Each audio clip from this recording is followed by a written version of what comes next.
तर आज मी बनवणार आहे बिट्ट्या. अर्धा किलो गव्हाचं कणिक घेतलेलं आहे. ह्याच्यात थोडं थोडं पाणी टाकून कणिक मळून घेणार आहे. कणिक आपल्याला थोडी घट्ट मळून घ्यायची आहे. आता या कणकेचे छोटे छोटे गोळे करून घेणार आहे आणि अशा पोळ्या करून घेणार आहे. आता या पोळ्यांना चांगलं तेल लावून एकावर एक ठेवून मोठा गोळा करून घ्यायचा आहे. आता हे बघा, असे मोठे मोठे गोळे कणकेचे केलेले आहेत आणि हे आता आपल्याला वाफवून घ्यायचे आहे. एका कढईमध्ये पाणी गरम करायला स्टँड ठेवून घेणार आहे. हे गोळे अशा स्टीलच्या चाळणीत ठेवूया. आता कणकेचे गोळे 10 मिनिटात वाफवून घेणार आहे. आता हे चांगले वाफलेले आहेत आणि आता थंड झाल्यावर असे कापून घेऊया.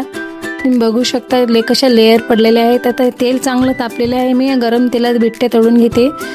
चांगल्या लालसर होईपर्यंत तळायच्या आहेत.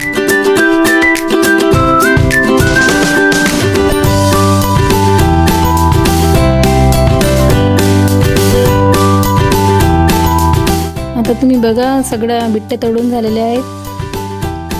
आता मी या बिट्ट्यासोबत वरण वांग्याची भाजी बनवलेली आहे. तर चला मग मस्त ताट वाढून घेते. बघा काय मस्त छान ताट दिसत आहे.